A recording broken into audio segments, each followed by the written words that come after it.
What does the word speech mean to you? Connecting with an audience?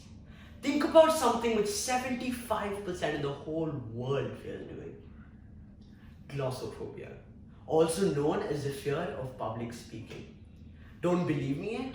Imagine standing on a stage, several bright lights directed right at your face.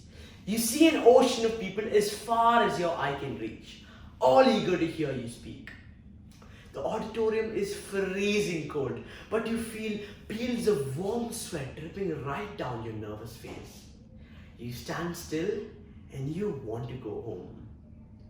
Now you get it. I believe that speaking about something close to one's heart shouldn't be that frightening at all. I personally have not conquered this fear, but I've peed my pants before in such situations, so I'd say that I'm pretty experienced. So now let me attempt on speaking about something very memorable to me. I assume all of you have heard of an April Fool's prank. Now let me tell you how my family took it to the next level. They raised the bar for pranks so high that even Armand Duplantis, the world's best pole vaulter, would have difficulty in vaulting over it. Back to my experience. It was the 31st of March. No wait, technically it was the 1st of April because it was past midnight. I woke up from my bed, satisfied after binge watching a whole series to use the restroom. Ladies and gentlemen, this is when the fun begins. I switched on the lights and I stepped in.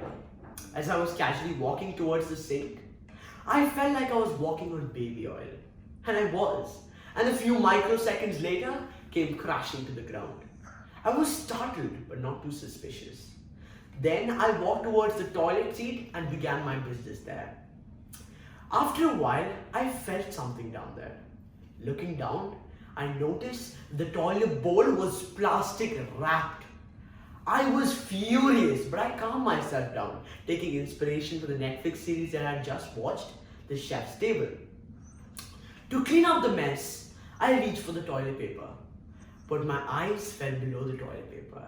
And to this day, I don't know why I looked down, but I did, and this is what happened. I saw a giant turtle just lying there. I screamed and ran. No wait, I tried to run. Not that I was scared or anything, but because, okay fine, maybe I was a little scared. I have a bad habit of forgetting things, and this was the worst time to forget something. About what, you may ask? Well, I forgot about the oily, slippery floor. I ran and you guessed it, came crashing right down to the floor again. I held my arm with my other hand and walked into my parents' room, trying to tell them about everything that had just happened. I opened the door only to be greeted by the smiles and laughters of a family who had just carried out a perfect April Fool's prank. I was furious, and this time the thoughts of the chef's table could not curtail my anger.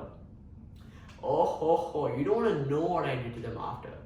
But inside, I was crying, and I made a resolution that I was never gonna attend nature's call ever again, even if she keeps ringing. Thank you. And wait, one last thing. What would you have done when you faced your parents if all of this had happened to you? Thank you.